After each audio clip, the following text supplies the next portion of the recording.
Zach, we are a day late on doing the show, and then we never talked about a cold open. No fun little fictional bit, but no, I mean, I think we can't have a bit every episode. no, it's got to be special every time we do it. You know, wait, it's whatever. Wait. What's going on with your hand there? Is that a... Oh, dude. Okay, so I texted you I was making some alterations to MovieBot. Right. And I had my hand in his giant maw thing that I thought would be cool to install. This little rascal fucking closed in on my hand. It's fine. I'm on some antibiotics. It's not a big deal. Yep. Right. You bought it. You got it in my maw. You made it my maw. Yeah. I mean, like I will. Let me see. I can turn my camera. Son of a fucking. It's fine. It's fine. Everything's fine. Wait, what just happened? Nothing. Let's play the trailer. 13 years ago, audiences across America were horrified by the savagery of a faceless killer. In the wake of this bizarre rampage, he vanished. Now, after more than a decade of silence, he has come out of hiding.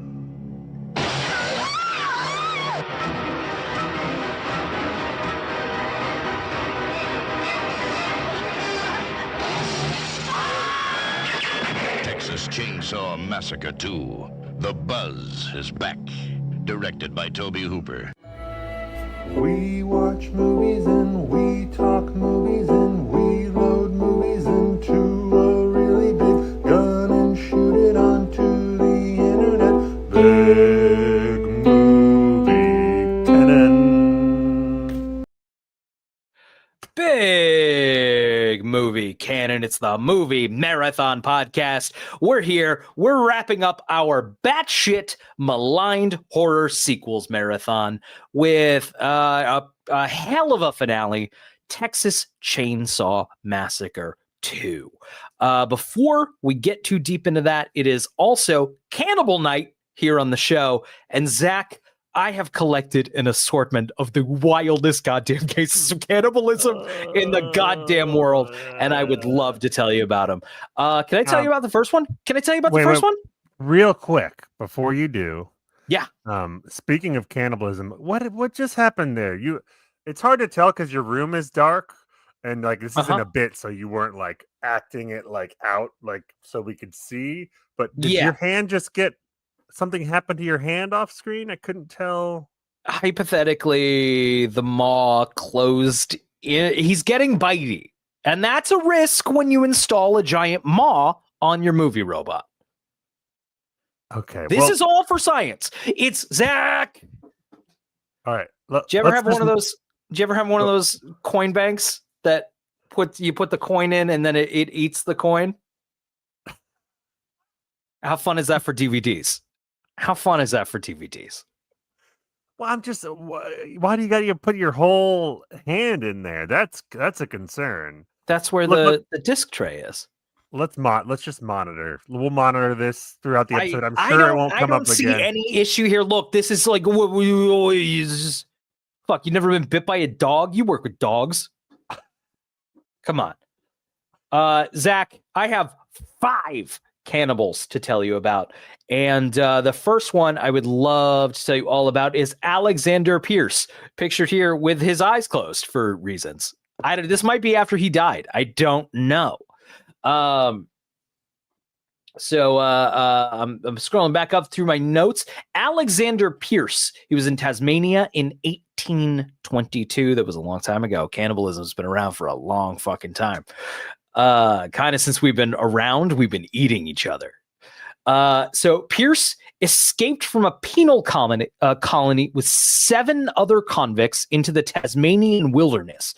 One by one, they starved, they fought, and vanished until Pierce alone stumbled out, his belly full. Authorities didn't believe his cannibalism story until he escaped again and did the same fucking thing. He had a whole new crop of fucking prisoners, and he did it again. He ate them all. Wait, is this like they escaped together and then they got lost and like he needed food, so he ate them? Or is he intentionally like, let's go out there so I can eat you? A fantastic question. All I know is he brought a bunch of people from a prison, a penal colony, out into the Tasmanian woods, ate them, got captured, escaped with more people, ate those people. He's good at two things: escaping from prison and eating people. You know, I'm not condoning cannibalism. I'm good at zero things.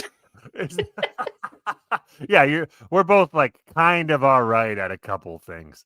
Did they ever make a movie of this? This seems like a movie. What's going on? Why isn't this? I mean, maybe we should just start, right? Maybe we should get working on that. This is on Shudder right now, isn't it? Yeah, right. His quote about when asked about the taste of human meat, Alexander Pierce said, "It's very like pork, only sweeter." That makes me uncomfortable. He was hanged in 1824. The newspaper dubbed him as the human hyena. Why was he hanged? For the cannibalism or for the cannibal? Probably the escaping and the cannibalism. Maybe the crime before. Who knows? Who knows? His skull eventually ended up in a Dublin museum because, goddamn, the man's a conversation piece. What happened to the meat on his body? Did they cook that and eat it? Just like that's what was in his will or something? Maybe that would be great, right? I mean, or that's I have news for you. Check outside your door. Amazon should have just delivered it, a whole package of human meat. of Alexander Pierce meat. Just some boy jerky. I've seen that movie too. Yeah. We watched Texas Chainsaw Massacre II. This is the only movie in our marathon that is not possession focused. Yeah, I'm trying to think. Someone literally wears someone else's skin, so they like get under their skin. That's the closest. That's the closest too. That's a good point.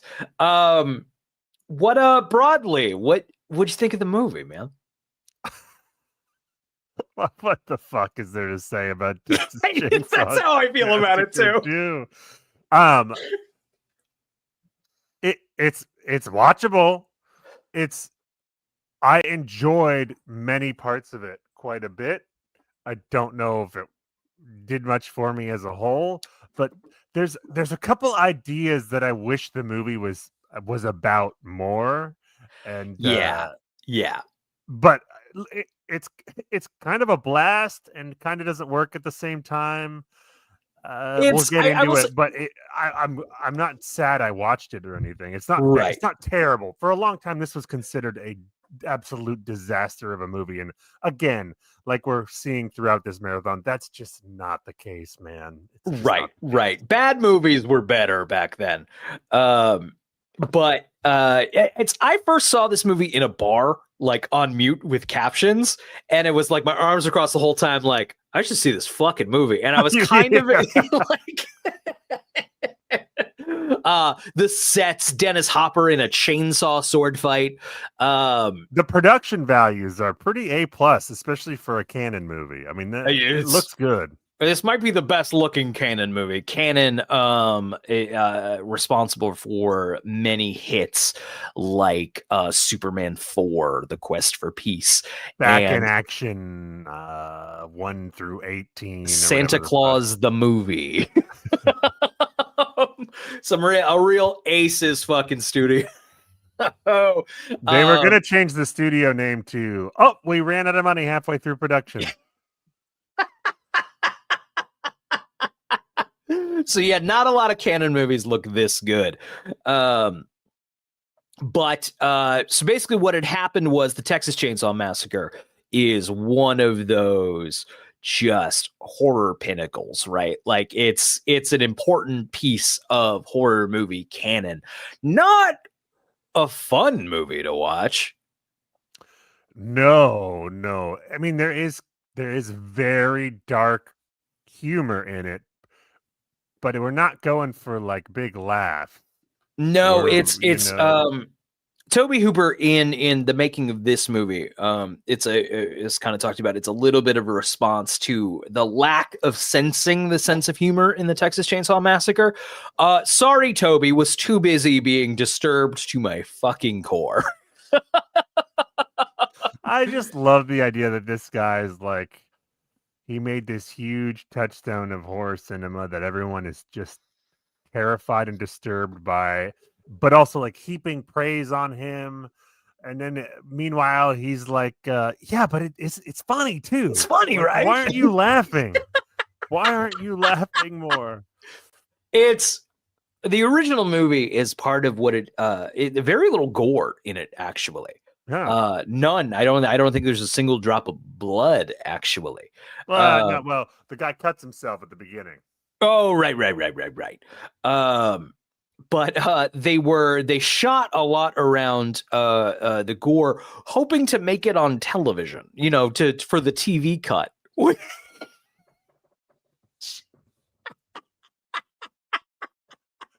I love how untethered from reality these people clearly Truly.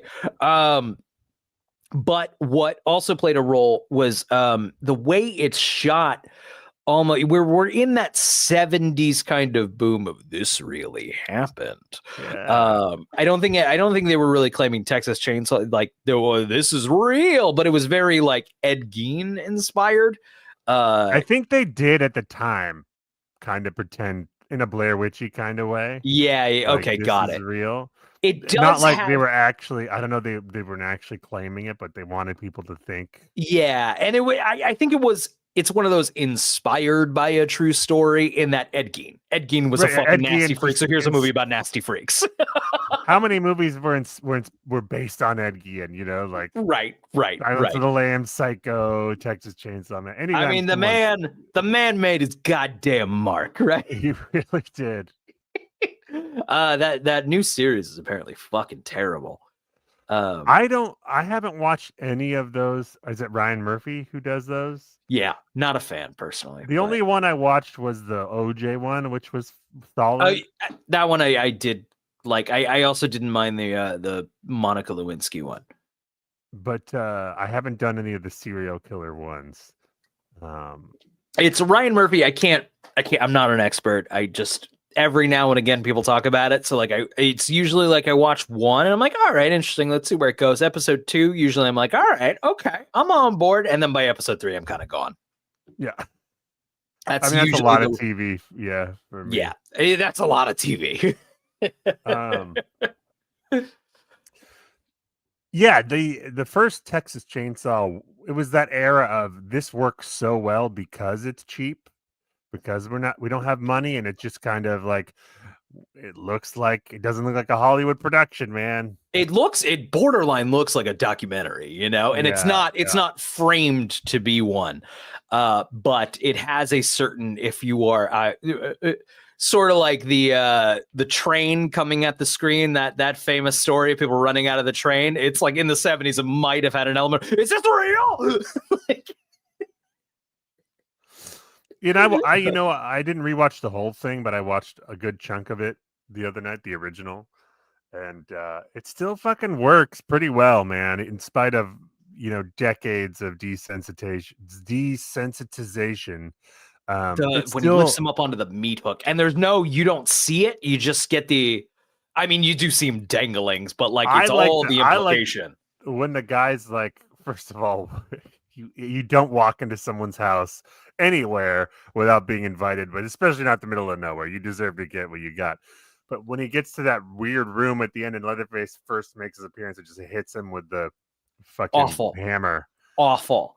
And the way he just manically slams that fucking like steel door. It's, oh my God. It's like, this is harrowing. This is oh no, what did we just walk into? Like we Yes. knew it was going to be bad, but this is bad, buddy. Yes. This is bad. Yes.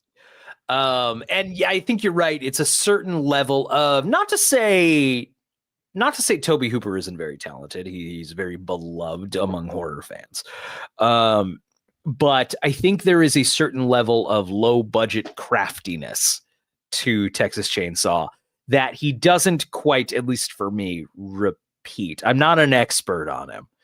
No, I mean, I think you and I have probably seen the same Tobe Hooper movies, which is this, the original, Poltergeist, and Invaders from Mars. Invaders from Mars. Woo. Yeah.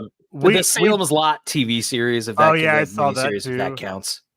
We gotta see what's the Vampires in Space one? That one looks Is that Planet of the Vampires? Yeah. No, it's Life Force. Life Force, yes, that was part of a so basically in 1981 Texas Chainsaw Massacre gets re-released into theaters and does very, very well, which then leads Toby to be like, will you pay me for a sequel? Can I make another one of these? Gets a 3-picture deal with Canon, of which Invaders from Mars, Life Force, and the final of those 3 was the Texas Chainsaw Massacre II. Also stands out in our marathon, not only is it not a possession movie, it is also the full title to no subtitle. I think this is the only one in the marathon no subtitle. Yeah. Except the one alteration. Do you know the one alteration to the original title, Brian? No. In the original, and this is the only one, the word chainsaw is 2 separate words. Wow. Texas Chainsaw Massacre, and every subsequent movie, it's been 1 word. Wow, that's crazy. I did not know that. I've never caught that. That's crazy. So Brian, yep. I'm wondering, I mean, we went into this extensively on our Lost to Time Invaders from Mars episode, but Tobe Hooper's career basically was like big. He hit it out of the park with this Texas Chainsaw Massacre, the original. They caught lightning in a bottle. And then he has a few other movies, and then he makes Poltergeist with Steven Spielberg as producer.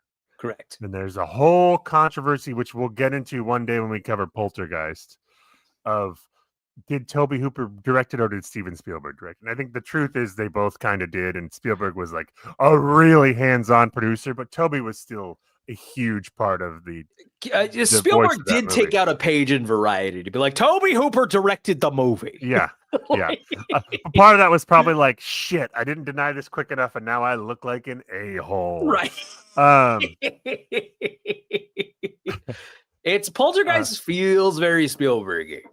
It does, and that's the problem, is it's super Spielbergy and just in conception. Right. So like, it's a good movie though. It's a great movie. It is, yes. And Spielberg, I know you're watching this, and you have people watching this. I didn't mean to insult you. Please give us some of your money. Please don't ruin my non-career before it even starts.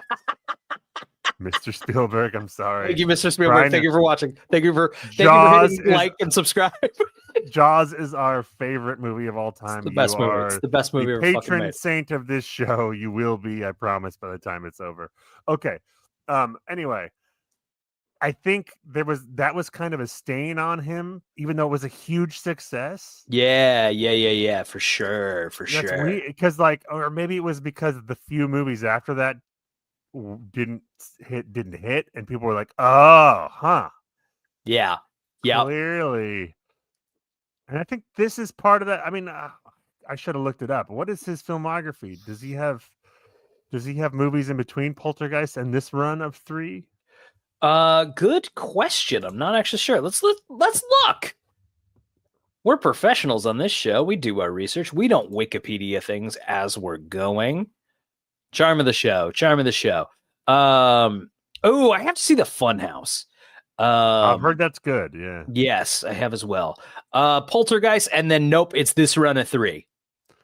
Gotcha. Is Life Force first? Life Force is first, then Invaders, and then Texas Chainsaw 2. So this year fucking toasted him. This was it. Yeah. It was Yeah. Poltergeist, huge hit, and then I think we like this movie, and I think we probably will like Life Force. So we're not saying they're bad, but at the time they were not well received or super successful. Right. And kind of like Freddy 2. Well, no, maybe not Freddy 2. Amityville 2. I see where people bounced off of this one. Yes.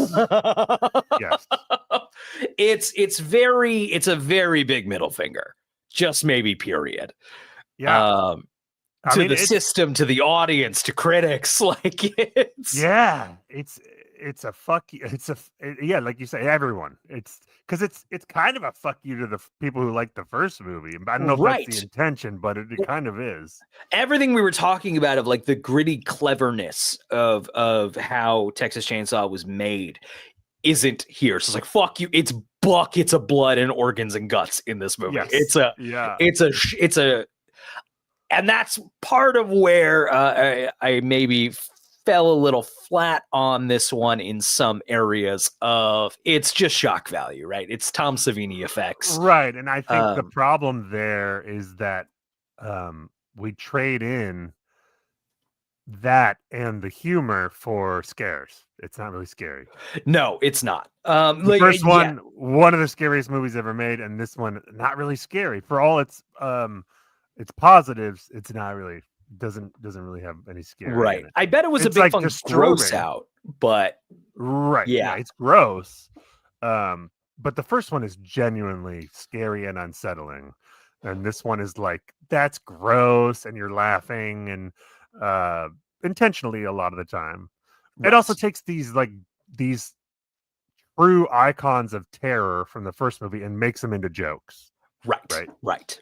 It's Leatherface as a character in the first is just this big hulking monster, right? And they turn him into a dimwit here.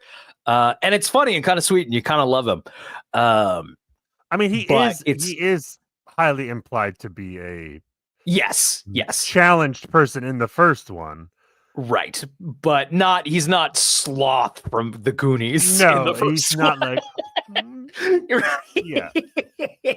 No, he's like just stay away from that guy in the first one. Right. You don't want anything to do with that guy. I also, that's rewatching the first one, it has the same guy as Drayton Sawyer. Yeah. It's played by the same guy, but it's almost a different character because in the first one I had to look it up to see if it was the same guy. Like, yeah, they pull up to the gas station and they're like, "Yeah, we're gonna go check out our old house up there," and he of course knows what's next door to the house, and he's like, "No, you don't want to go up there. You don't want." He's not trying to lure people in to kill them. He's like, "No. We eat people up there. You don't want. We don't want any part of that. Get out of here." Right.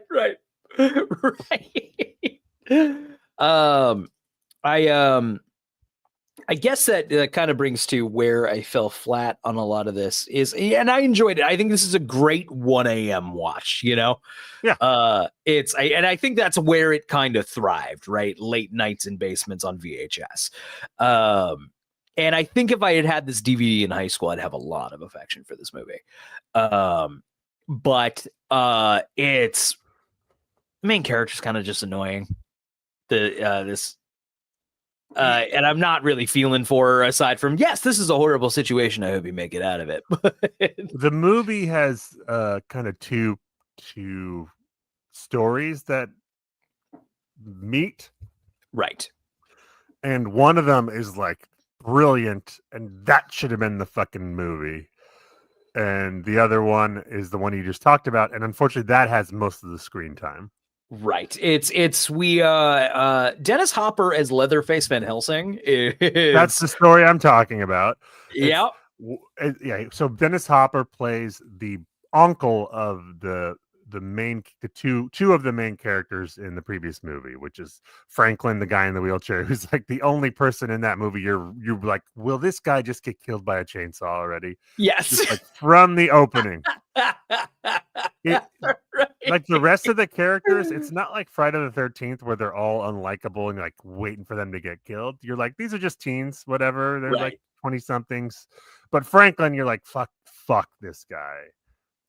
Truly. Yeah. And then the main character, I think, is Sally. And so he plays their uncle and he's trying to get revenge because sorry, I'm gonna go on a tangent. Do it. I love it.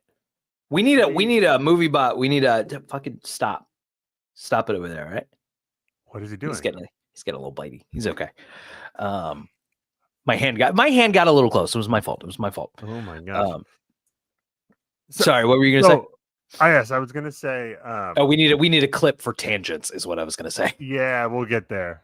The the setup of this movie is that at the end of the last movie, just afterwards, the police heard Sally's stories of a cannibal family and a Texas chainsaw attack and went to go find it and couldn't find the house. Now, Brian, I don't know if you recall the house from the first movie. It's pretty big. It's pretty big. And it's also filled with skeletons and dead bodies. And it's by a big slaughterhouse. It's right next door to where they used to live. So we know where it is. Right. So is this house, it's either the island from Lost, where it just moves on its own, spoiler alert for Lost, or they cleaned it up. Right. The incompetence of Texas law enforcement in this franchise is astounding. ACAB cinema, baby. ACAB cinema. If they couldn't find this death house of horrors, and Franklin's body is even in this one. They transferred his body right to their new place. Which that must have been they have moved beneath an amusement park, which cannibal family living in the tunnels beneath a Texas amusement park is a joy, an absolute goddamn joy. No, so they strung up Christmas lights. They're a little bit of whimsy. It's nice. It's ain't hurting nobody. Yeah. So the setup for Dennis Hopper, he's the uncle of the first victims, and he spent the last decade plus looking for the family that perpetrated this massacre. And I can't tell, like, no one either believes him or they're trying to like sweep it under the rug. Right. And no one wants to deal with this problem. Right. And then the Texas Chainsaw Family reemerges, killing what are these, like, yuppie teenager type, like, just in a wild set piece that then gets caught on the radio. Again, I also think this movie has a fundamental misunderstanding for how telephones work. Mm-hmm. Because these shitheads, the teenagers, they call into this radio show, which is hosted by Stretch, our main character. And they're being idiots and saying inappropriate things. And she wants to end the call. And she's like, you guys hang up. Trying to get them to hang up. Because she says they're tying up the line. And the implication is that unless the people calling hang up, they can't end the call. That's famously how it's nothing would be listenable on the radio if someone could hijack it and do or just maybe Stretch is just that incompetent at her job. I don't know. Right. I don't know where that button's all the way over there. I'm not reaching. Anyway, Stretch finds out Dennis Hopper is looking for him and tries to enlist him, and then he refuses, but then he's like, maybe I can use her. He basically uses her as a trap. Right. She plays it on the radio. The freaks show up and kill her or beat her friend up, and she ends up in this amusement park. I will say the radio station scene I actually found to be very tense in that performance there. It was very I'm very unsettled. Yeah, but the Achilles heel of this movie to me is the absolute catastrophe that is the musical score. Agreed. That's that canon It's- money, not. It's bad, Yeah. Ryan. It's bad. It's like a It's a children's movie from the 90s. Tell me why. I don't have really the ear for Well, it. it sounds like a children's movie from the 90s. Like with this, like, Sure. that old synthesizer, but they're not doing the mood stuff. They're doing like the Yeah. like it's bad. And I don't normally like to criticize scores, but this is bad. And it takes you out of the movie.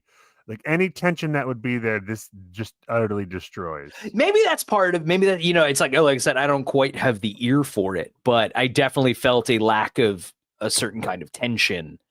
And that probably didn't help. Because I mean, is there much of a score at all in the first one, if any? Maybe a little bit. I don't think so. Yeah. Because it was going for that Minimal. very, like, cinema verite style. Yeah, if it's there, it's minimal. Right. But yeah. Anyway, for me, the big chunk of the movie where I tune out is like the long stretch where Slash is in the hideout under the amusement park before Dennis Hopper shows up. Yeah, I would say once we there's that horrible scene where where Leatherface puts the face of her friend on her, and that's very good. And then it peters out again. Once they get to the big dining table, I'm having fun again. But right, yeah, kind of agree. It's just kind of it's a flawed movie. There's no getting around it. But Dennis Hopper is fan-fucking-tastic. His character knows that the crimes have been perpetrated by a chainsaw due to his niece's testimony or whatever. So in order to get his revenge, he goes to the chainsaw store. Right. And that's the best scene of the movie, right? Yes, absolutely. He's buying the chainsaws.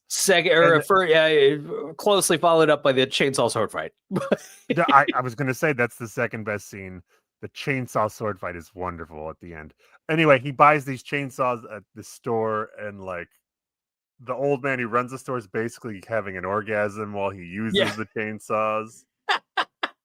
What did you say? Oh, my aching banana. Yep. Did you catch that? Yeah. Yep. It's honestly, if we could take this whole movie again, like just scrap it, start it over. The movie is a horror movie from the perspective of the Sawyer family being hunted by Dennis Hopper. Yes, exactly. Yes, that's brilliant. I forgot what I was going to say, but sorry. No, it's all good. Yep, lost it. It's gone forever. Well, now that it's gone, let's talk about another cannibal. I have for you here Alfred Packer from Colorado in 1874. Prospector Alfred Packer led 5 men into the Rockies in the winter and came out months later alone, looking suspiciously well-fed. He claimed, "Don't go into the wilderness with a guy. If any guy is like, let's all go into the wilderness, he's gonna fucking eat you." So he claimed, my buddy never wants to go camping with me. Yeah. Fucking A. He claimed they all froze, and he only borrowed a few bites for survival. Investigators later found the campsite, skeletons with missing limbs neatly stacked in a butcher's display. Packer's alleged defense: "They all died first. I couldn't help it if they got in my way." The judge supposedly told him, "Stand up, Alfred Packer. There were only 7 Democrats in Hinsdale County, and you ate 5 of them." He served time, got paroled, and died peacefully years later, having eaten 0 more people, as far as anyone knows. These are all movies. These are all Shudder movies. That's it. Let's go. That's it. Let's go. I remembered what I was going to say. Yeah. There is a very charming a use of a stunt double that looks nothing like Dennis Hopper. Yup. Wielding this chainsaw, and I don't mind at all. That is not a criticism. I fucking love it, because who gives a fuck? Who gives a fuck? Today they'd CGI Dennis Hopper's face on, and it would look terrible. I much prefer. I much prefer just an extra who's like, it's a guy holding a chainsaw. Sweet. Let's go. And if the movie's great, you don't notice, you know? No. Yes, so Dennis Hopper shows up to save the day and kills basically the whole family pretty much. The chainsaw sword fight is extraordinary. If there was a reason to watch this movie, Dennis Hopper fights a guy with a chainsaw who also has a chainsaw. He has the big honking chainsaw and he has the two smaller ones so you can like double fist them. Yes.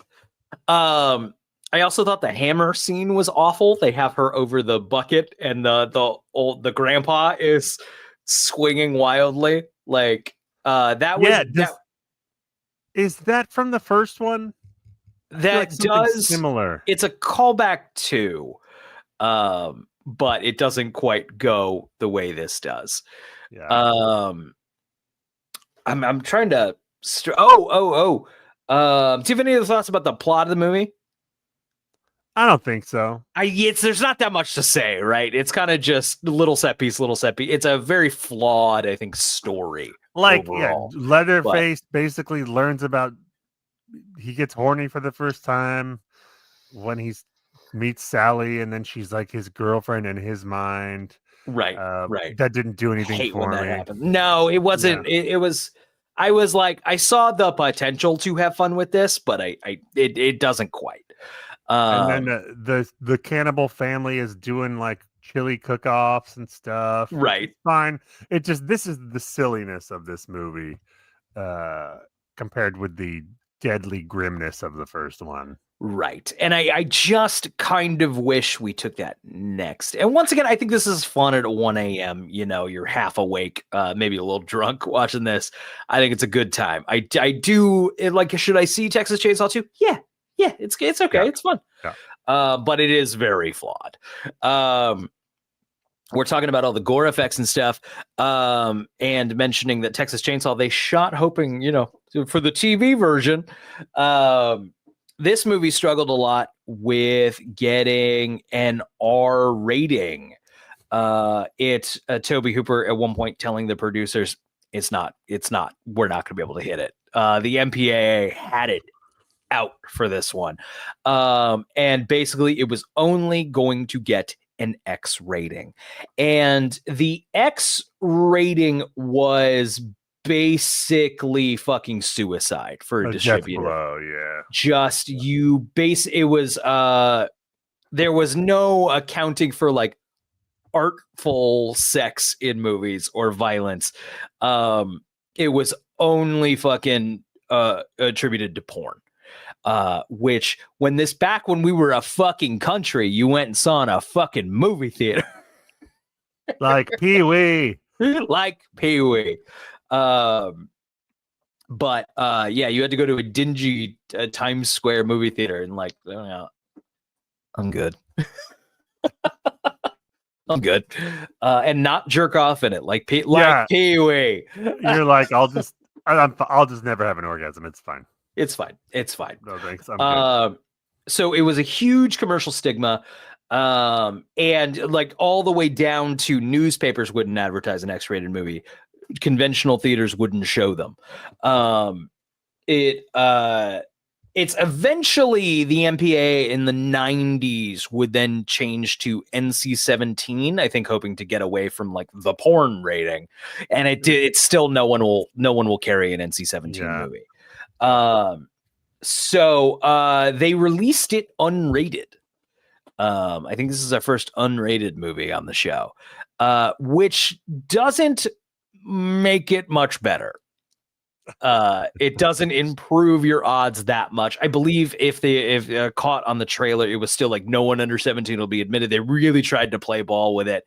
But that seems to be a larger reason for why the movie flopped. Because this movie performed poorly. Poorly critically received.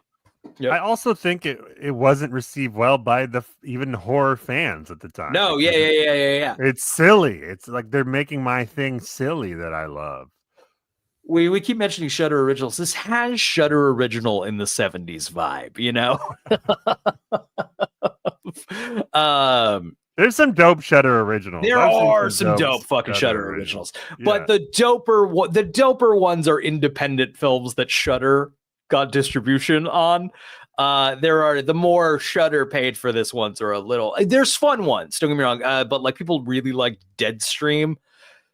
It's fun. I don't know if it's very good. You know, I'm a loyal Shudder subscriber, but. I enjoy the. I am the target demo. Yeah. I enjoy my Shudder subscription very much, but let's be real about what they're putting up there.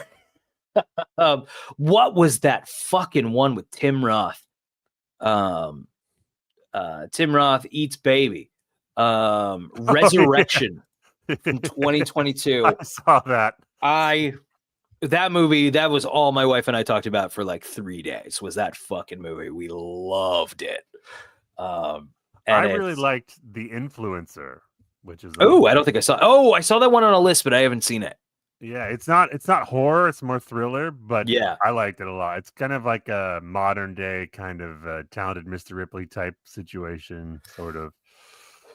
Right. I do need to watch that. I had a lot of fun with it. Let's see here. Let me do another cannibal. Do it.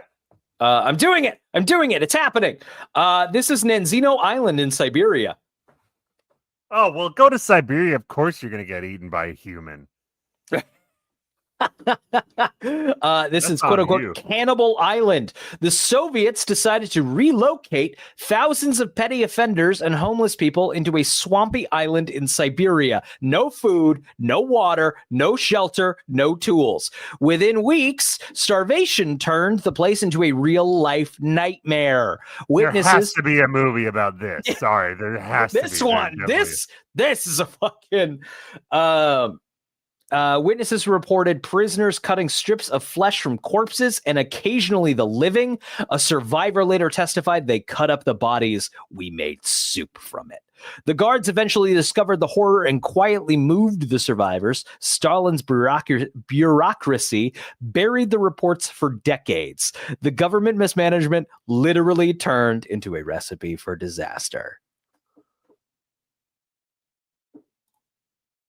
Oh my God. I mean, why can't we just take all the criminals and put them somewhere? Put them on a plot of land. Yeah. Oh, get the homeless people too. Oh my God. They're all, they're all eating each other. Oh no. Oh no. Honestly, I'm surprised the Stalinist regime gave a fuck that they were eating. Yeah, right. Like, yeah. Stalin was like, ha ha. Like, honestly, if this administration in the U.S. right now did the same thing, you'd have people on TV defending it. You're just like, yeah, no, why shouldn't they just eat each other? Yeah, Jesus fucking Christ, are you fucking kidding me? I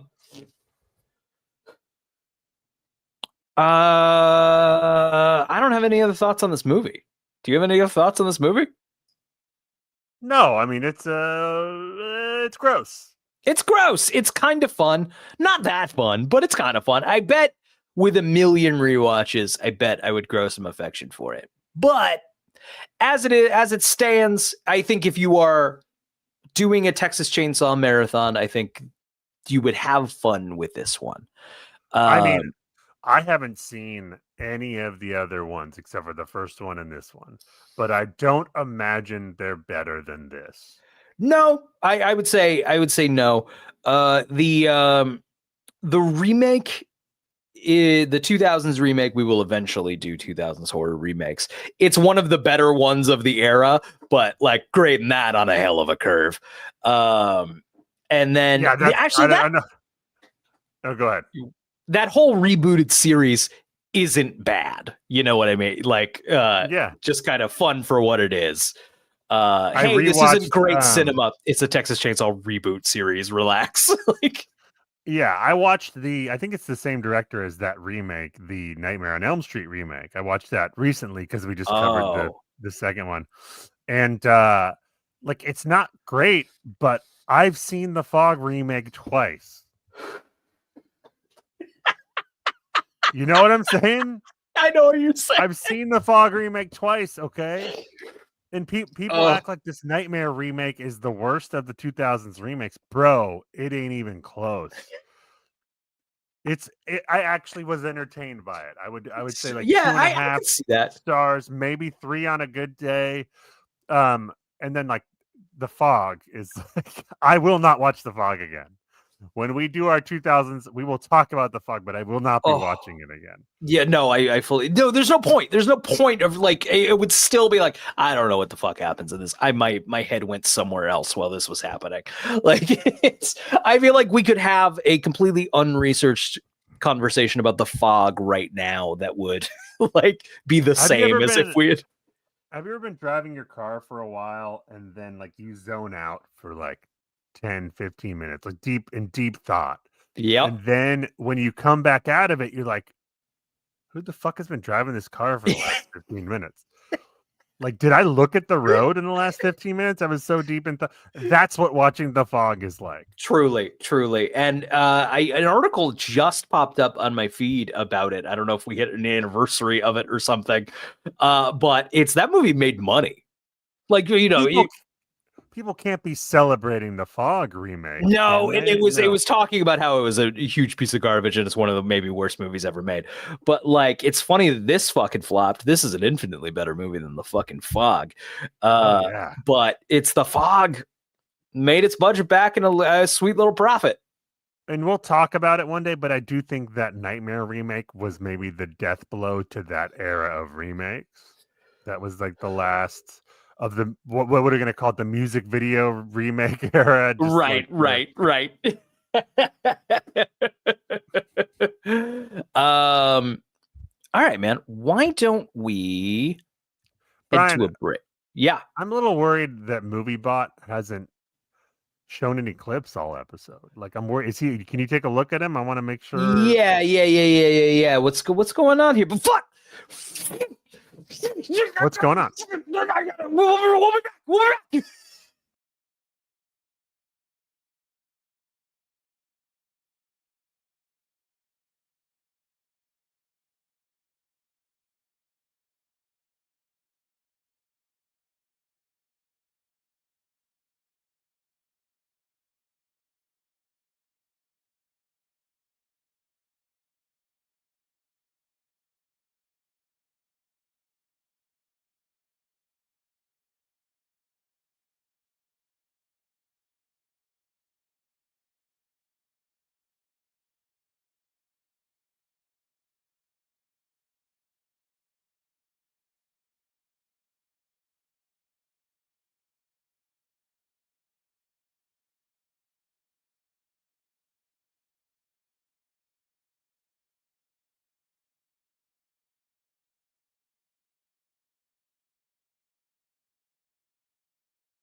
Are you all right? It's all good. Everything's good. Everything's great. Let's why don't I tell Brian, you about another? Yeah. can we talk about the elephant in the room? Is there an elephant in the room? I don't. What's the That elephant? movie bot has developed a taste for human flesh.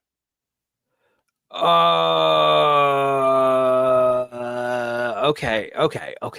It's just a kink, dude. This is a learning process. We're still building the show. I'm still building the robot, and it's yes, okay. It has a slight thirst for my blood specifically at this moment, but I don't think that should hold back science.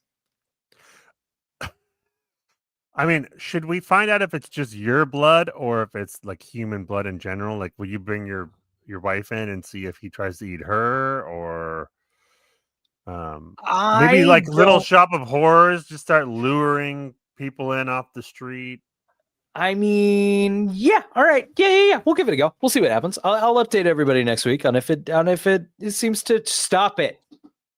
Stop it. All right, bud. Okay. He's good. He's cool. It's all good. It's all good.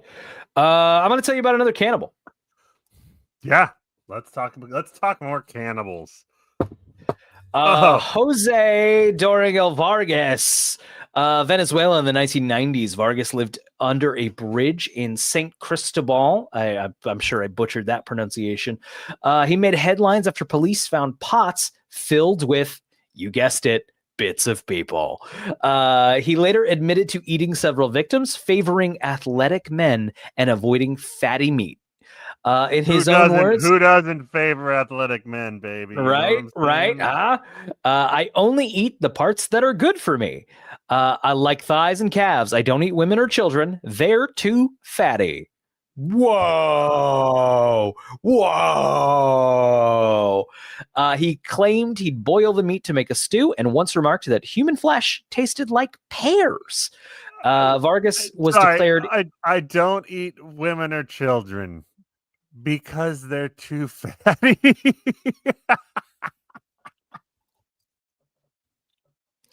I mean, hey, he's a man of principle. That's what I'm saying. Let's play again. Sorry. Okay. I did. You had more. I felt like I interrupted you. That was it. Sorry. No, yeah. Okay. No, that was it. All right. We're going to mix it up again, Brian, because I'm just, we're going to try it until we find a way wherein you pick, we pick a game that's not the same old one here. At this point, I think it's just going to be the fucking Leonard Maltin game again, dude. I think we are truly cursed. This is just going to be like a draw. You pick, okay, Brian? You pick which one. These have all of our games written on them that we haven't gotten. Yeah. On the other side. Yep. All right, but literally just the one on the right. The one on, like the far right, the very end. Yep. This one. The here, far right, the rightest one. That one. My right. The correct. Did this movie rule or stink? What did Leonard Maltin think?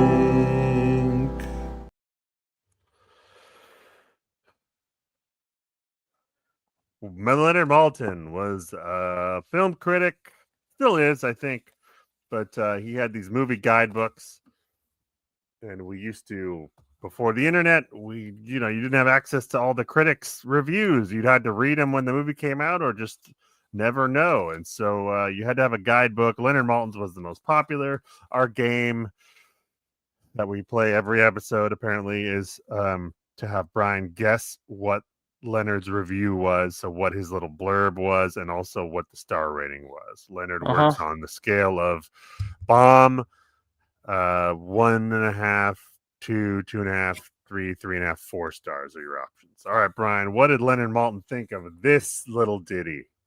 There is not a fucking universe where Leonard Maltin likes this movie. There is not a fucking. It's Jesus Christ. I cannot imagine our boy hating a movie more than he hates this fucking movie.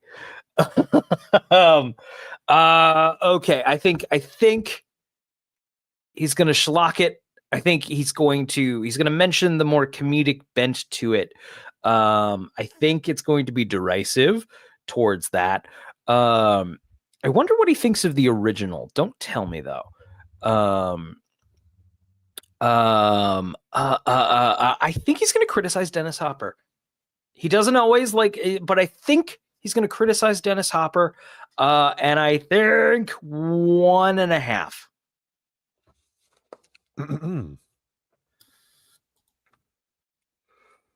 The Texas Chainsaw Massacre II. Did you know that on the poster, Brian, it says Part 2?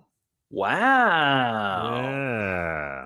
It does have a great poster. Have you seen Great the poster? I wish I had it Breakfast queued Club. up. Yeah, it's the Breakfast Club, but with the cannibals. Okay, Texas Chainsaw Massacre 2, 1986. 95 minutes. Directed by Tobe Hooper, starring Dennis Hopper, Caroline Williams, Bill Johnson, Jim Sydow, Bill Moseley.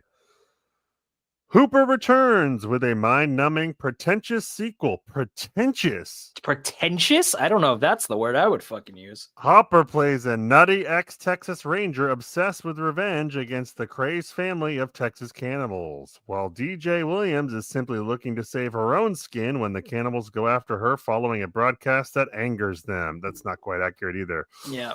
Frenetic overacting and unfunny attempts at black humor sink this mess, followed by Leatherface, Texas Chainsaw Massacre 3. So you were pretty on the money there. Bomb. Oh man, dude, I was too afraid to go bomb. I should have followed my gut. Oh, this is the bomb for Leonard through and through. I knew that deep down. I fucking knew that, and I should have gone with my gut. I'm mad about that one. Because what was it? I got scared because I think I thought Freddy's Nightmare might be or Freddy's Revenge might be a bomb. Yeah, that got, I think, 1.5. That did all right. Fuck. Oh no, it was more than that. Might have been 2. Yeah, I think he kind of liked it actually. Yeah, we were talking about that's like a positive review for him. Yeah. Oh man, God, I got shook off my fucking game. 2 stars. 2 stars. Wow, that's pretty good for him. That's pretty good. A whole star better than this one. First Texas Chainsaw Massacre, 3 stars from Leonard Maltin. Wow. I mean, it's a great movie. It's one of the greats. Brian. Yes, sir. So we were supposed to record yesterday, as I know all of our loyal live viewers know. We didn't. They're furious. The emails, they won't I've stop. been getting just constant phone calls to my first personal phone here, which is just like crazy. I don't know how people got that number. And it was my fault. It was poor time management. So as part of that, I was taking responsibility for that. I thought I'd make amends by making you a little gift, a little surprise. Oh wow! You have no idea what this is. Yeah, no I sent idea. the link to you. Let's pull it up. Yeah. Okay. I'm clicking the link now. Oh boy! Some of my own precious time today creating this. I'm now on a page here. Called the. I have to remove the other screen share. How much was Brian paying attention quiz? Oh no! Why would you do this to me? This is a quiz, and this will be a regular thing. Oh no! Where at the end of each marathon, I see how much you were paying attention to these movies and the research of these movies, the facts surrounding the movies. Fuck! I have ADHD, and this is ableism on your part. Hey, if you want to make a quiz for me, we can do it that way. But all right, fuck. You said gift for me, and I was so stoked, and now I'm horrified. I'm gonna do really bad on this. All right, let's talk it out though. Yeah, hit start. Let's start in Nightmare on Elm Street. You want me to read it, or do you want to read it? You go for it. You read it. In Nightmare on Elm Street 2, Freddy's Revenge, the main character, Jesse Walsh, famously ties his sadistic gym coach up in the school shower and whips him his naked ass with a wet towel. What is the name of that gym coach? This is a good bit. I do like it. This is Coach a really good Stoger, bit. Coach Schneider, Coach Cooper, or Coach Heyman? I'm pretty confident it is neither Cooper nor Heyman. I'm stuck between Stoger or Schneider, and I'm gonna go Schneider. Ding, ding, ding. It is Coach Snyder. 1 point for Brian. Burt Young is most famous for portraying the character Paulie in the Rocky franchise. In which Rocky film had Young most recently appeared in upon the release of Amityville 2, The Possession? Oh, fuck. Okay. They Same banged year, out Rocky. actually, Brian. Just give you a hint. Same year. Came out Yeah. same year. Okay. Here's where I'm stuck. I feel like they banged those out pretty fast. I'm going 3, but that's mostly a guess. Ding, ding, ding. 2-0 for Brian. This is where they get harder, buddy. I was just working the year, yeah.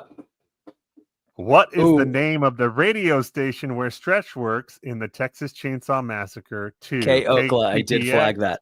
KPIG, K-Okla, or KGAB? This is the first one I feel confident about. Those are all from movies. All of those. Oh, wow. Really? Funny. One of them's Airheads. In Exorcist 2, The Heretic, James Earl Jones appears as a somewhat problematic African witch doctor. This one's... What is the name of that character? Kokomo, Kokamo, or Kokamo? Okay, I will say spelling would be a crapshoot. Your pronunciation, I do know it's Kokumo. Dude, you're killing I'm doing all right. According to the website, the Dead Meat Wiki, what is Freddy's total confirmed body count in Nightmare on Elm Street 2, Freddy's Revenge? 8, 10, 12, or 15? Oh, man. Oh, this is definitely going to just give me a random...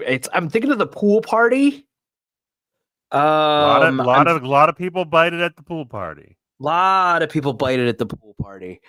Fuck. I'm gonna go safe answer C with 12. But I don't feel confident on this one. It's 10. Although Brian, if it makes you feel better, there are 2 unconfirmed possible kills in the movie. Okay. That would have been 12. I was thinking of those. I counted those. Highest body count of any Freddy movie. Wow, that makes sense. That pool party, he racks up a lot of. Yeah. Normally, he's killing people in dreams, but there he just has like a buffet of people. Below are listed the runtimes for all 4 movies in our marathon. Which of them belongs to Amityville 2, The Possession? Ooh, this one's good. I will say all very reasonable runtimes across the board. Yeah, look at those. Beautiful. That is beautiful. That 140 area is just your sweet spot. It's every single one I pulled up and went, oh, this is nothing. This is not a commitment at all. Yeah. I think Amityville 2 is the shortest at 127. No, 144. No, what was that 127? That was Freddy, Nightmare on Elm Street 2. Freddy. No, you're right. Fuck. Damn. Below are listed the budgets. That should say budgets, not budges. For the 4 films in our marathon. Which of them belongs to the Texas Chainsaw Massacre 2? 3 million, 4.7 million, 5 million, or 14 million. We need like a phone a friend. Dun, dun, dun, dun, yeah. Dun, dun, dun, dun, dun, dun, okay. This is a good one. Exorcist 2, I bet, was money. I'm gonna guess that's the 14 million. Yeah, see, this is good, Brian, because I originally wanted to do a match it game, but they only had multiple choice on this app. Figure that out. So yeah, 14 Exorcist 2 is your guess. Okay. No, yeah. No. But you're saying yeah. Yes. I think Freddy was 3. I think I know that. So that leaves me these 2. So that leaves Texas Chainsaw and Amityville 2. So we're talking a difference here of very little. It's canon, so I'm gonna go cheaper at 4.7. You got all four, Brian. You got all four, baby. You would have won the match game. You're killing it. I'm I need killing to it. make I'm it doing pretty harder good. next I'm pretty time. stoked, I'm actually. gonna make it harder next time.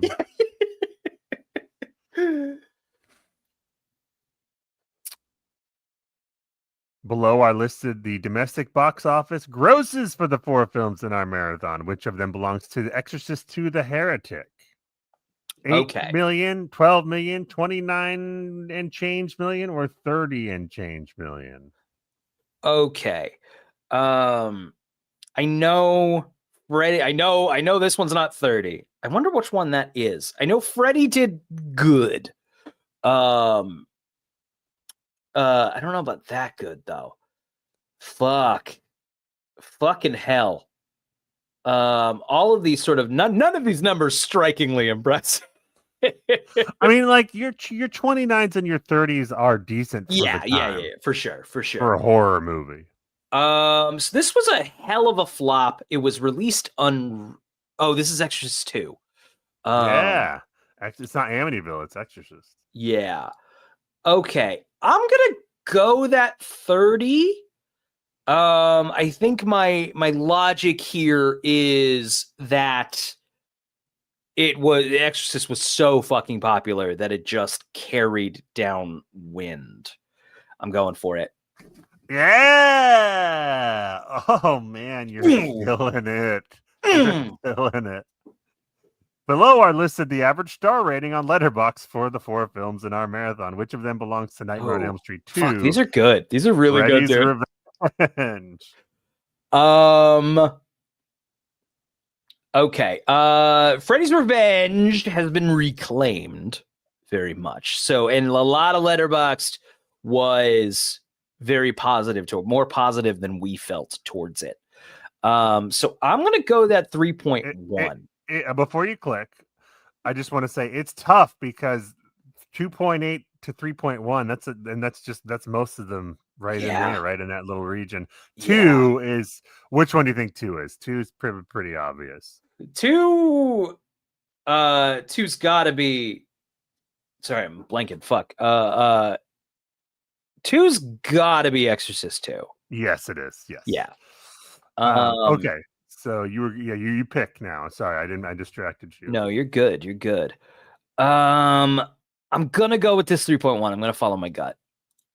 Ooh, Wow, 2.8. surprise. It was so positive on 3.1 was Texas Chainsaw 2. Interesting. Yeah. I guess it's interesting. It's a cult classic. Yeah. Makes sense. A Nightmare on Elm Street 2. This is the final question, Brian. Freddy's Revenge features the greatest character of all time, Ronnie. What is Ronnie's last name? Brady, Okay. Brody, Grady, or Gruden? I don't know. But my head went to Gruden, and I'm just following my gut. No, Grady. that was a Ron crapshoot. Grady, also known as Ronnie. All right, Ron I feel Grady. like I didn't embarrass myself. No, you didn't. You know what we'll do, Brian? I'll keep track of this, and then at the end of the year, if you get a passing grade or not, that's the right. Great. So you need to be. What is passing, like 60 or above? Yeah. That's. You're there. You're there right now. I'm there, baby. I'm there. That was great. We're definitely doing that every time. That was great. Okay, I am now pulling up Letterboxd. Why can't I do that? Stop screen share. Got it. Screen share. Letterboxd. Here we go. Time to add the Texas Chainsaw Massacre 2 to the big movie canon. Yeah, baby. Let's go. Okay, no notable pool scenes. It's not a Nightmare on Elm Street. It's definitely not queer coded. No clue Gulager. Would you consider this a slasher? I suppose I would. Yeah. It's not. I think it's the bottom in that category. I agree with you here.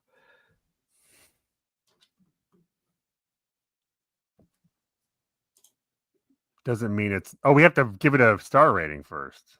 But We do have to give it a star rating. How do I do that on this website?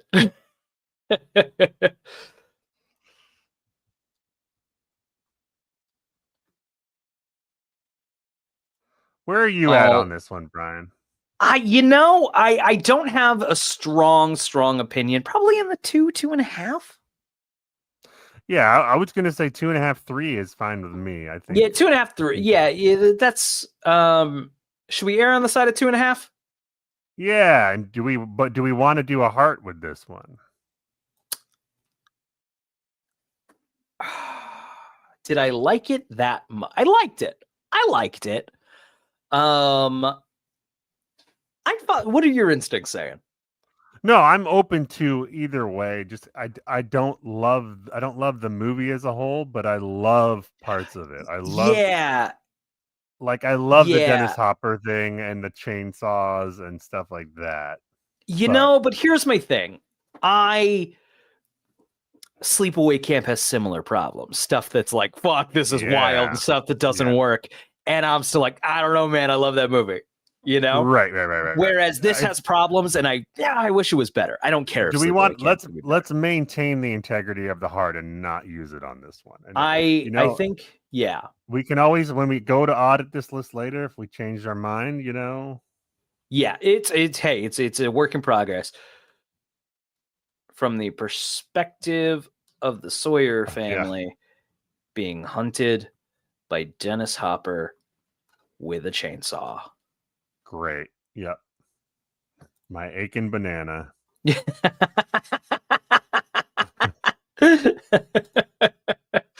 All right, back to our lists. Yes. Okay. Where we no character name and title. Notable score. It's notable in that it's notably bad. Yeah, let's put it on here. This is woof.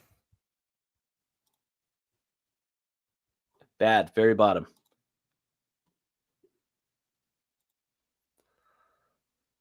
I don't know if I would call that model work. I don't know enough about it. No. Yeah. We're talking about scale models when we say models, correct.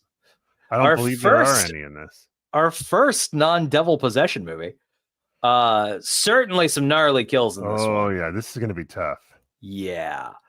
I mean, it's interesting. We talked about kind of the lack of tension in it, and man, that does affect it. Just a lot of the gore, to me, as much as good as the Tom Savini effects always are, just felt like red paint and pig guts, like right. It did. Yeah, a lot of that bounced off me, but it is pretty brutal when he beats the guy with the hammer like 20 times. Very true.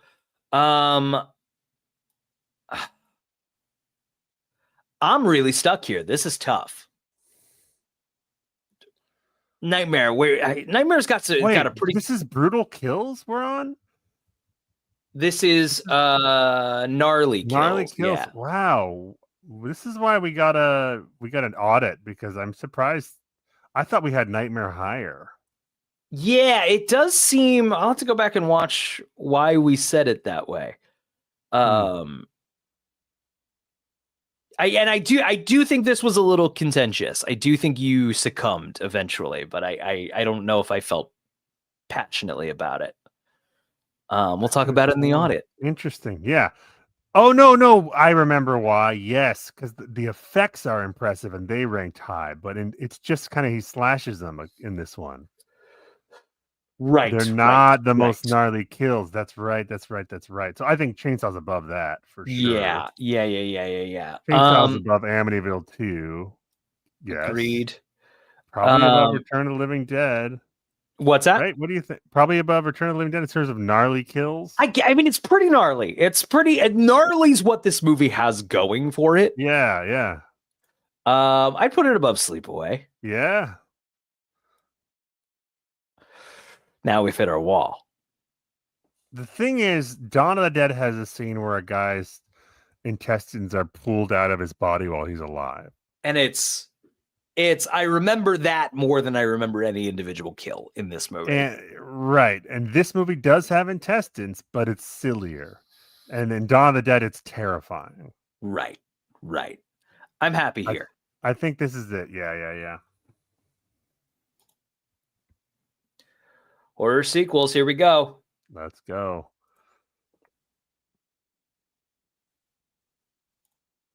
Are you? Yeah. Here, the question is this above Nightmare or below for you? I think it's above for you and below for me would be my guess, but I'm okay with it being above if you feel that I'm way. also okay with it being below. I'm okay with it right here. I don't have I feel almost equally about these movies, you know? Yeah. I think if we had fans, they would be upset about that, but I do feel that's the right order because And that's why you got to watch us live, even when we're a day late. So you can yell at us. You can yell at us. Come be a part of the Big Movie Canon. We're easily swayable. 100%. Help us build the Big Movie Canon. This can be a community effort. It really should be. Also, hey, if you disagree, leave a comment. You know? Yes. So, give us things to audit. Give us things we want to look at. Respectful comment or not. Just a comment. Yeah.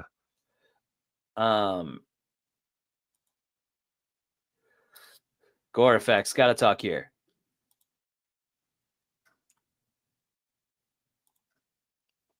I would go ahead and put this one pretty high. Oh, yeah.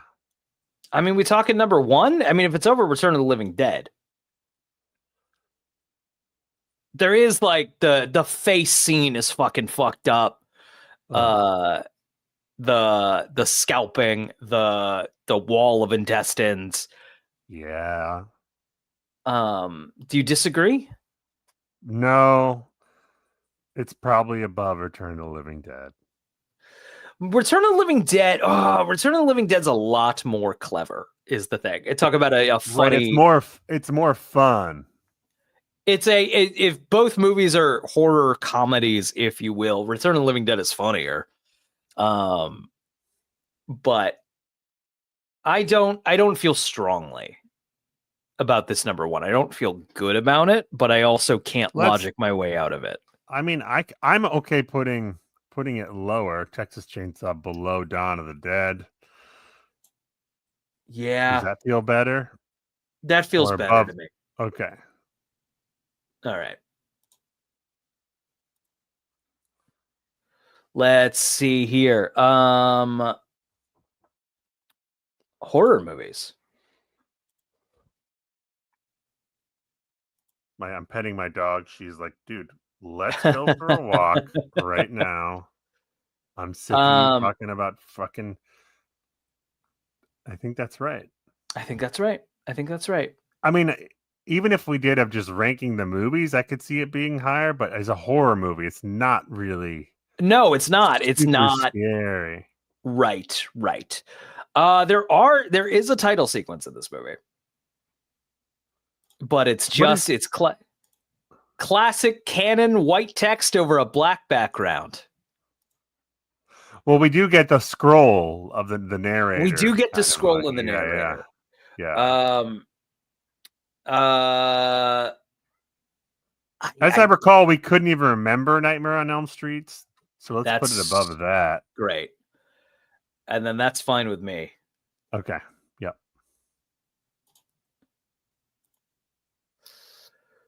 Is there nudity in this movie?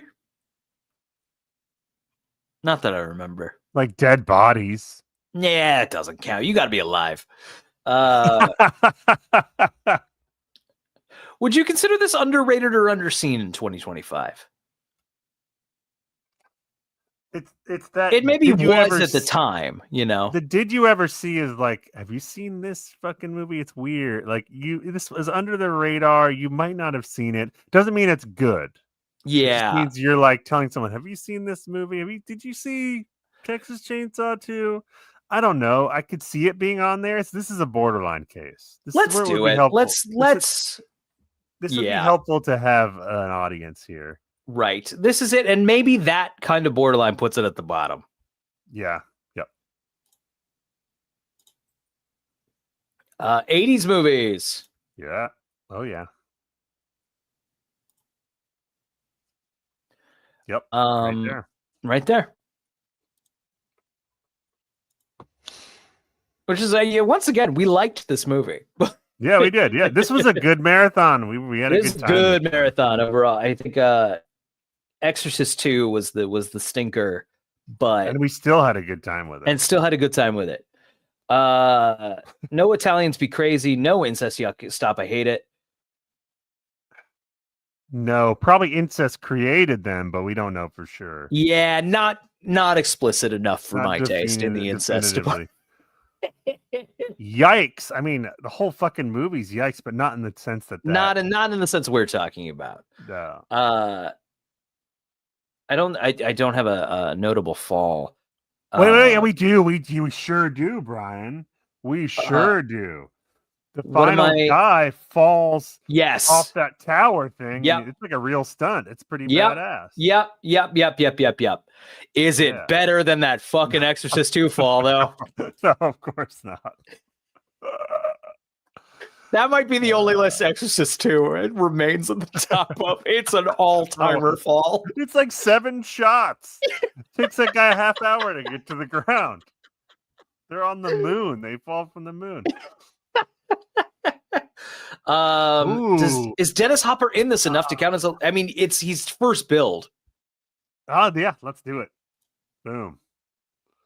I'm assuming he's over 50 unless he has some real city miles on him. Yeah, right. Which he does, but that man loved drugs in a way I can only aspire to. How's right here, Phil? Yeah, he's better than anyone in The Exorcist. Yeah, he's but not. He's no clue. He's no clue. Clue's great in that movie. But here's where the issue with the movie is. He's not better than Clue is in Return of the Living Dead. It should be, though. Yes. It should be. You know, if he had more screen time and a little more of an arc or something going on, yeah, then you would get there for sure with that character. Sure. I would definitely put this on the comedies list. Oh, yeah. I like it better than Meatballs. Yeah, that works. Surprisingly more jokes than Meatballs. Yes. No zombies, no end of the world, no helicopter. Chainsaws? No well, that's when we add new lists. Sorry. Yes. Kids. I wish it had an original song. It's the Texas Chainsaw. That'd be great. And would fit in the movie. All right. Maybe that's a new bit. If they don't have a song, I'll write one for it. No, that's yeah. There you go. Chainsaw movies. Number 1 with a bullet so far. Yeah. This is any movie that features a chainsaw for any amount of time. Correct. It does not have to be a major part of the movie. It is the definitive ranking of movies that feature a chainsaw in any capacity.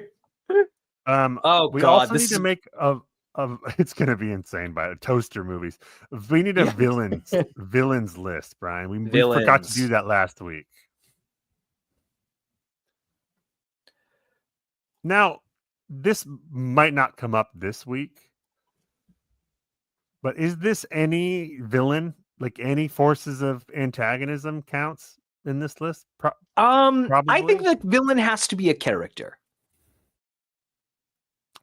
Is the shark from Jaws a villain? Oh, let's cross that bridge when we get to it. I gotta sleep on that one. Is the Twister from Twisters a villain? No. I don't. I would say Twisters, no. But maybe, I don't know. I'm gonna make this notable villains. We don't want to rank every movie has an antagonist of some kind, so we're gonna make this notable villains. No, I don't know, Brian. That kind of seems like what this show should be doing. But okay, you're right. You're right. No, you're right. You're right. If it is, are we making the big movie canon or fucking not? All right, let's list off all the movies we've done, all the villains. Oh God. We can't do that. That's fucking suicide. It will only be hard this week, and then every other week we'll just be adding one movie. All right. All right. Low. Exorcist 2 is low on the list. Correct. Ernest.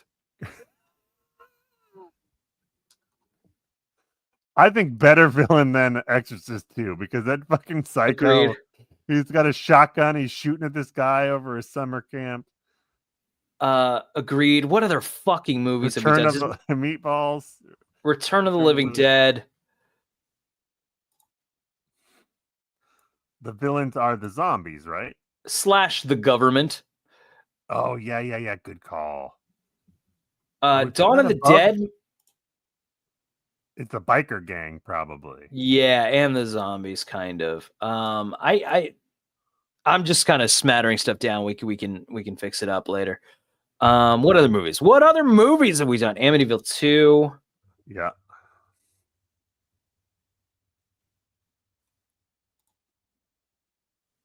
What else we got? We did Sleepaway Camp. Sleepaway Camp's a good one.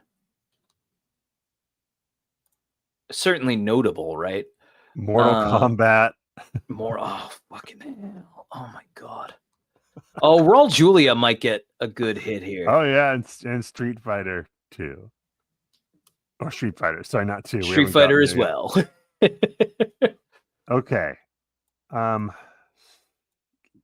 This is all not scientific. Okay, who's the best? So Freddy Krueger is a memorable villain, but I would put him he's in the not quite first Freddy one yet. or the third one, but the second one, he's not at his best. Right. It's not quite him It's yet. not what's our number one, I guess is the question. That's how we'll start there. I could certainly talk Dawn of the Dead. I could certainly talk in the these original Texas Chainsaw, they'd be high up there, but Right. in 2, they're a joke. So they're lower. Right. Are they lower than? I think they're lower than Freddy. Agreed. Return of the Living Dead, the government, and the zombies.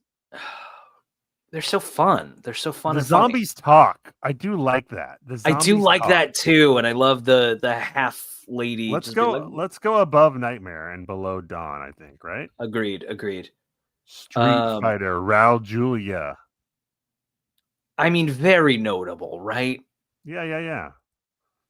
Not really, like, it's more his presence in it than anything that's on the page, but right. We're taking all factors. Right. Here. I think right there is good. Yeah. Right. Sleepaway Camp. Ooh, that's high up. Is it not? Is that it not? Is. It is for me.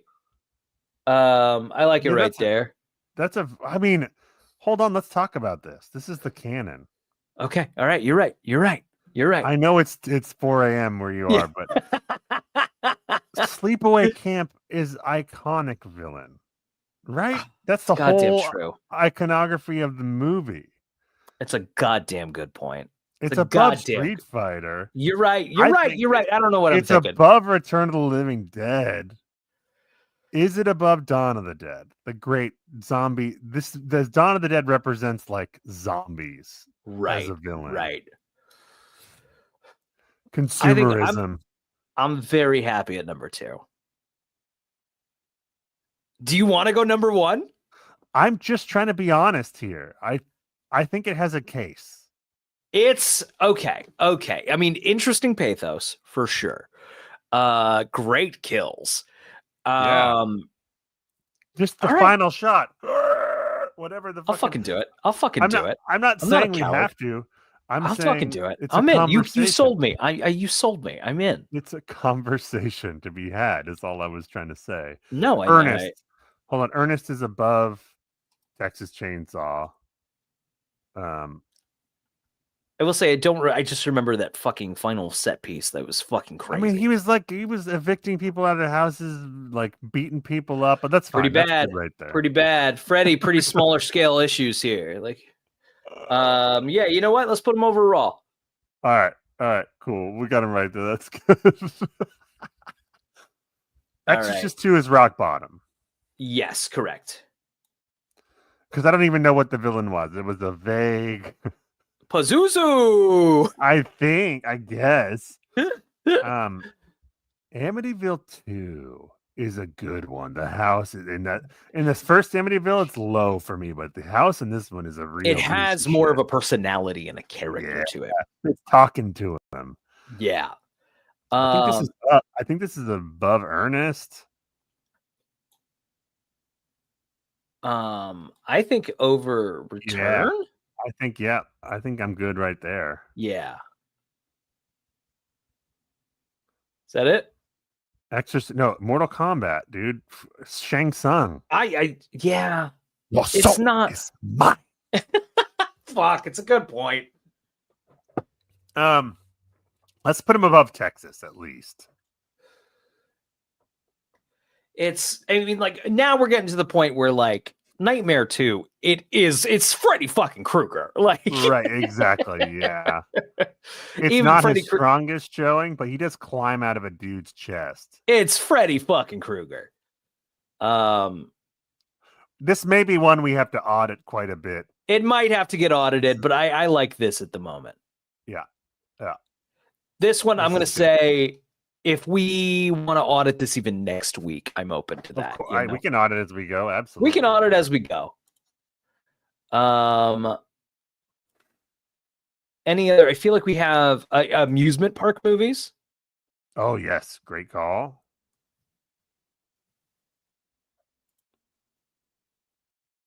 Number one, baby. Hillbilly horror. Hellbilly? Is it called Hellbilly? I like Hellbillies. Movies that clearly inspired Rob Zombie's career. Yeah, right. Yeah, I was also thinking like this is a very fucking like Jesus Christ. This man has every frame of this movie tattooed on him.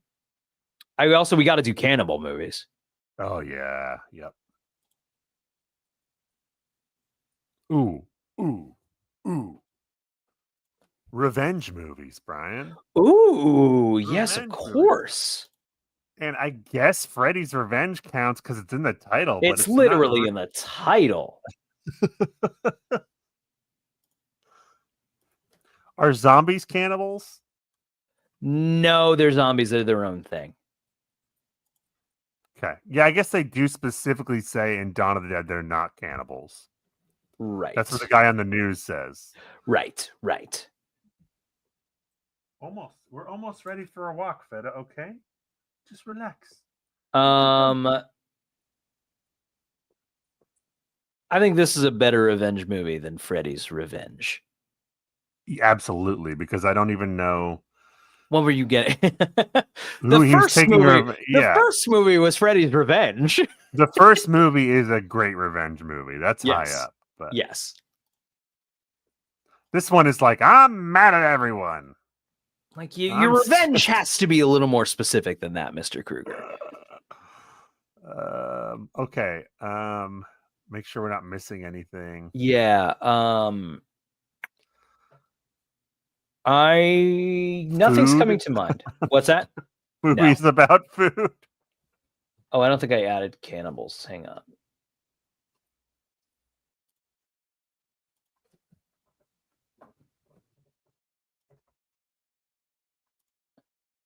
Cannibals added. Okay, now it is time to find the ranking of the movies, which is on one of these pages. You just passed it. There you are. I'm fading. Yeah, it's all good, man. Sorry. No. All right. I like this movie better than Street Fighter. I like it better than Exorcist 2. I like it better than Mortal Kombat. Better than Meatballs. Oh, now we're talking. I like these movies roughly equally, I would say. Yeah, I think Nightmare for me is a skosh better. So if you don't care, I think Let's Let It Live right there. Great. That about works for me. I think there's parts of this movie that I like better than anything in Nightmare, but I'm frustrated this movie's not better. Yeah. You know? Yeah. Whereas Elm Street is what it is. All right, there it is. Officially entered into the big movie canon. So that's the end of our batshit maligned horror sequels marathon. We will be back next week with our special Halloween episode. Yes. Do we say what it is, or is it a surprise? I think we say. Let's say what it is. Let's say what it is. Yes. So what we're going to be doing is we are going to be it's going to be an all canon episode. We are going to be ranking every single slasher franchise, horror franchise. Well, How is it? so this every year we're going to add a new horror franchise into the canon, which Correct. means we're going to rank all the movies in a franchise into all of our lists. And then, eventually we'll have done all the franchises. Now, a caveat. Just because we cover a movie on these lists doesn't mean we won't cover it in a marathon in the future. In fact, I can guarantee we will, because this is going to be short conversations about each movie in a long-running franchise. Correct. And in the spirit of Halloween, we're doing Halloween, baby. Great. Every single Halloween movie. That's like 13 fucking movies. And we I gotta have, enter I have all a those lot of lists. opinions on all of them. It's gonna be a lot of fun. And oh shit! Before we go, Brian, I just gotta dial this number here. You've been dealing with a possession. First, MovieBot was possessed. Then you were, I don't know, last week you fell asleep and you were still possessed. So I have actually arranged for. There's this guy I found on Craigslist. He's a witch doctor who moonlights as a Catholic priest, but also knows a lot about computer programming. I figured if anyone can help us figure this out, it's him. So I'm gonna get him on the line just to take care of this problem. Honestly, I took some Pepto the other day, and it really hasn't been a problem. I think it's all set. Oh, we're all good. That storyline is done then. I think so. It's just Pepto pretty much handled it. It doesn't feel like a very it doesn't feel like resolution. Sorry, I don't know. I could take another hit of it. Hey, no, sorry, man. The wrong number. Okay, yeah. Let's just let's end the episode. Let's do. Yeah. Thank you everybody for watching. Hey, we appreciate every comment we get. Everybody who likes it or just watches it, we appreciate it a whole bunch. So hey, help us out. Do the thing. Do the thing. Zach, what are you doing on Substack? Should have tilted my head that way. Heathen reads the Bible.substack.com. It's where I, a heathen, a non-believer, am reading the Bible for the first time and recapping it with pictures and jokes. It's silly. It's fun. Check it out. Brian, what about your Substack? Dirtbagstuff.substack.com. Good stuff for people with bad taste. I think that will wrap Brian, it. I want to have a conversation with MovieBot. I want to ask him some questions because he's just been out of it for the entire episode. Yeah, you can do that, I think. I just wanted to be like, MovieBot, how did you feel about this most recent marathon we had? What are your opinions? I do wish we could chat longer, but I'm having an old friend for dinner. No. It's still here. Oh no! Get out of here. Get out of here. Wait, you're supposed to be attacked by MovieBot now. I don't know what you're doing. It's not over. I'm getting two things at once. It's getting real crazy over here. Goodbye.